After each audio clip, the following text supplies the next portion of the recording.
Welcome to a new episode of our Egyptian Heritage Month series, where we're shining a light on inspiring voices here in our community in Ottawa. I'm excited to welcome our guest, Miss Amira. Hello, thank you so much for having me. Thank you for joining us. Before we get started in today's interview, I'd like you to give us a brief introduction about yourself and your key milestones here in Canada. Well, thank you, Rowan. So my name full is Amira Elghawaby. I currently work as a special representative on combating Islamophobia for the Government of Canada. But of course, I have had many roles during my career, and especially that I actually grew up here in Ottawa. So it all began with just being a kid in kindergarten in Ottawa's East End in Orleans back in the 80s when the Egyptian community was just coming up in Ottawa as a very few families, among them my own and many others, that started to arrive. And so it's been a long journey growing up in this city, holding both the Canadian identity, the Egyptian identity, the Muslim identity, and just really being able to enjoy all the privilege that I've been fortunate to have growing up within a community that was always very loving and very supportive. Really taught me how to be proud of who I am. We used to have our Arabic school was organized by the parents. Many parents some of them who'll be watching, whose kids now are my age and they have grandkids now. We used to set up in local schools on Saturdays and have Saturday school. We used to just do all sorts of activities to celebrate Eid and Ramadan together as a small but growing Egyptian community. And so when I think back about how much I've appreciated being here with so many folks who've really been like second parents to me and to my siblings, I think it's been a wonderful opportunity to really be proud of who I am. We're very privileged to have someone with such strong professional background here with us today. And it's nice to hear about your background. I'm wondering, what is your proudest moment about being an Egyptian Canadian, or how do you identify yourself as an Egyptian Canadian? Mm-hmm. Right. So, I mean, I've talked a little bit about how important it was to have a supportive community around me and having many identities, as many of us do. I think what was really important to help me get to where I am today, which is as a national representative to address human rights issues related to Canadian Muslim communities across different backgrounds. Of course, the Muslim community is very diverse. But for me, having been taught to be proud of who I am, I think that it allowed me first and foremost to start my career as a journalist. I worked at the CBC here in Ottawa for many years. I went on to work in advocacy at the National Council of Canadian Muslims. And then I held various roles in the labor movement and human rights organizations until I was appointed by the former Prime Minister Justin Trudeau 2 years ago to this role. And I've continued to hold this position to fulfill a mandate that I have. And so I think there isn't one proud moment. I think it's a series of moments of humility, actually. Humility, gratitude for all the people who really helped, again, guide me on a journey where not only am I proud of who I am, but I'm also very committed to helping promote our communities, our country as Canada, as a place where we can all be who we are fully and feel that we belong. I think Canada, I often say I drank the multiculturalism Kool-Aid. I often say, I really and continue to really believe that we are very fortunate to live in Canada, even though we know that, there is discrimination, there is racism, there is Islamophobia, of course, which have actually led to very horrible outcomes, including deadly outcomes on Muslim Canadians. More Canadian Muslims have been killed in Canada than any other G7 country. So we know that we have an issue with Islamophobia. And of course, not all Egyptians are Muslim. There are Coptic Christians within our communities, but reality is Islamophobia can impact all of us because even people who are perceived as Muslim can face discrimination.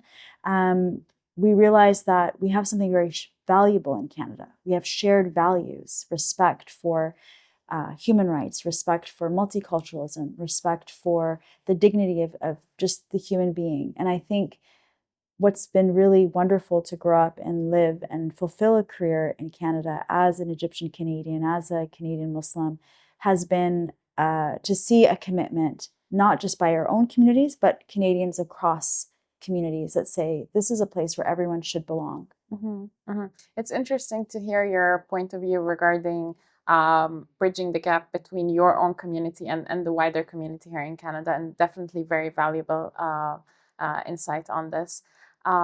With July being the Egyptian Heritage Month here in Ottawa or in Ontario in general, what does this month mean to you? What do you think it means to the inclusivity and diversity here in Canada? Yeah, well, I think it's absolutely wonderful to know that the province of Ontario had recognized July as Egyptian Heritage Month. We know at the federal level, there's actually a move to designate, I believe it's April, to be Arab Heritage Month. We know that we have Islamic History Month every October. And then, of course, many, many other cultures represented throughout the calendar year that are very important to recognize, because it speaks to exactly what I was saying, that we're really fortunate to live in a country like Canada where people from around the world come, live, contribute.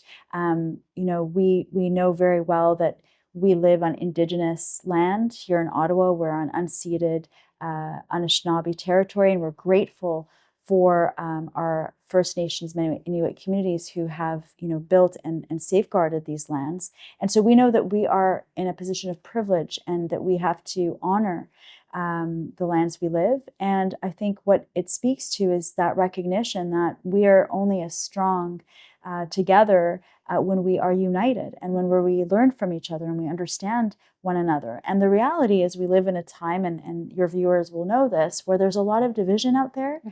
There's a lot of folks who are, sadly advancing misinformation about different communities. And we know, for instance, right now, there's a lot of fear and sadness and anxiety about what we're seeing happening in Gaza.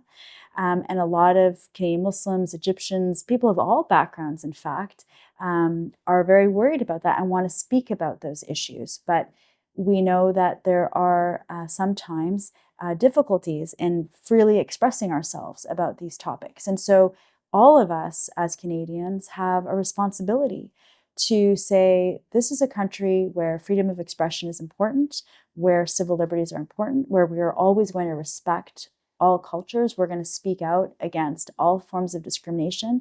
I am just as adamant to speak out against anti-Semitism as I am to speak out against Islamophobia, as I am to speak out anti-Black racism, anti-Asian racism. There's sadly a long list of hatred and discrimination that exist. But we have a responsibility, first and foremost, as members of the human race, to stand up for each other, but as Canadians as well, because we do have the freedom to do that in Canada. Yeah, and I think, speaking to your point, Canada giving us that freedom of speech is also allowing us to celebrate something on a more optimistic note, which is the Egyptian Heritage Month in July. In your opinion, how do you think our current generation can continue promoting our heritage and our Egyptian culture here in Canada?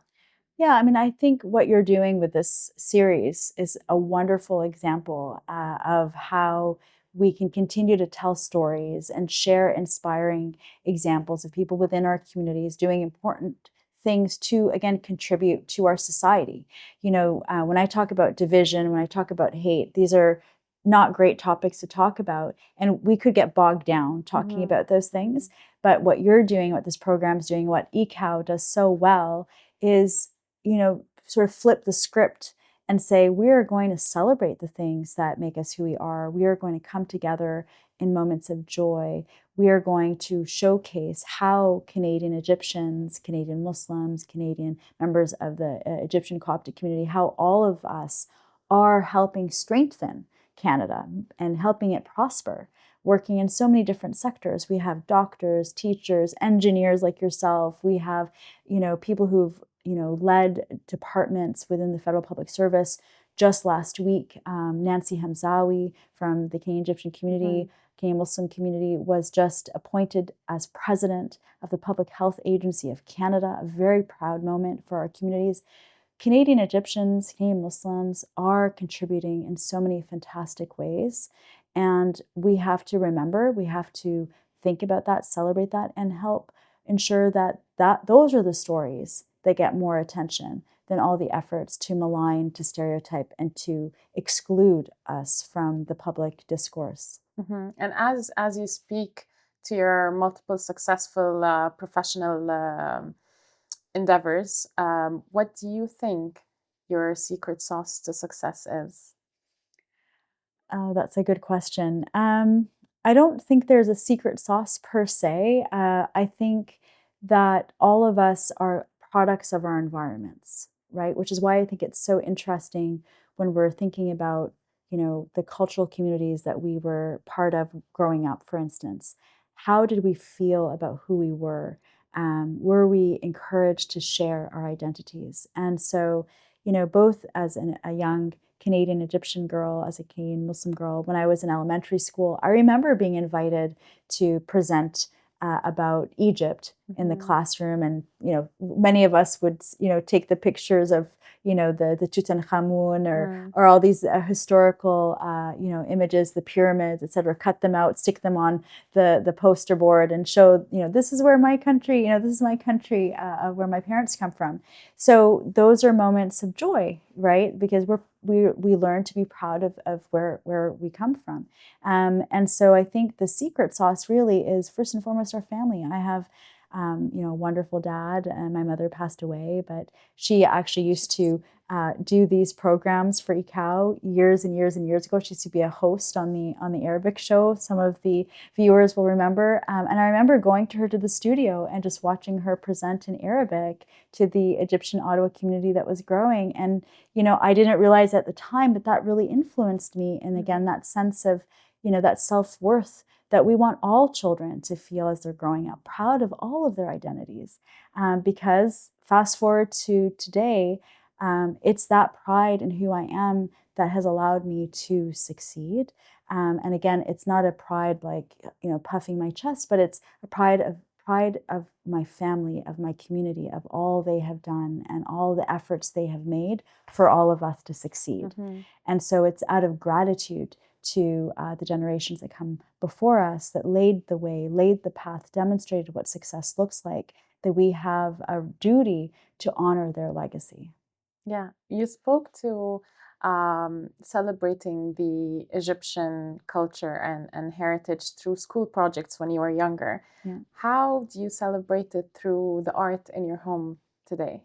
Yeah, so in preparation for today's program, I did find this little figurine that I picked up actually very recently. I had a chance to visit Cairo, where I was born, and my relatives are, just in this past May. And I hadn't been there in 10 years. So it was a wonderful chance to reconnect with my loved ones. And so I picked up this little figurine. I picked up a few of them as souvenirs to share. I don't know if it's visible, but it's a fellaha. It's a lady who works in the countryside, and she has a pot on her head, and I love it because to me it demonstrates the resilience of the Egyptian woman. And I remember I had written an article for my student newspaper at Carleton University about a study conducted by a researcher, a professor named Dr. Homa Hodfar, and she had done a study and analysis of Egyptian women in the countryside, and demonstrated how feminist they were and how resilient they were. And I think for me, it really counters the stereotypes that exist about Arab women, Egyptian women, Muslim women.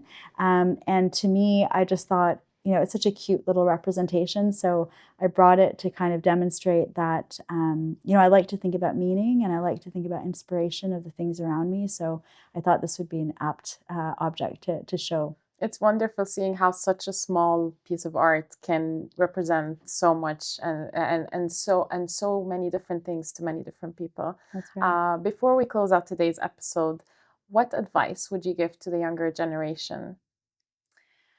That's a good question. I'm always learning from the younger generation, actually. They teach me so much in terms of, their ongoing resilience and commitment to human rights, particularly at a time right now. Because, of course, when I was growing up, we didn't have social media. Mm-hmm. I'm not the generation that had a computer. I think I saw the first computer when I was about 11 years old, so I didn't grow up the way that our young people are growing up. And I think there's a lot of both benefit but also challenges in this environment. So I'm constantly learning from young people about how do we take all that we're learning about what's happening in the world, and how do we communicate that through social media in terms of our human rights and standing up for our beliefs and what we care about. So I think if there's anything, it's really to encourage young people to continue to hold on to their principles, to hold on to their values, because as we get older, unfortunately, we almost get more, maybe cynical is not the right word, but we sort of, okay, well, that's life. Life is tough, and it's tough for different people in different ways. But young people have a light in the sense of they have an energy to say, no, we're not going to accept the status quo. We're going to keep fighting for the human rights of all people. And so, if anything, hold on to that light for as long as you can. Continue to believe in the promise of Canada, the promise of ensuring that everyone has their fair shake, and stand up against any type of injustice. And I just actually brought also, this is a new guide that our office has just published. It's called The Canadian Guide to Understanding and Combating Islamophobia for a More Inclusive Canada. So it's available online. So I also want to encourage everyone, including young people, to take a look at it, because it's meant to be a resource for your schools, for your universities, for your workplaces, because even in your own spaces post-university or school, you're still going to want to celebrate your identities. You're going to want to help people understand what discrimination looks like, what stereotypes look like, and you're going to want to be able to articulate and advocate for yourself. So hopefully it's a resource.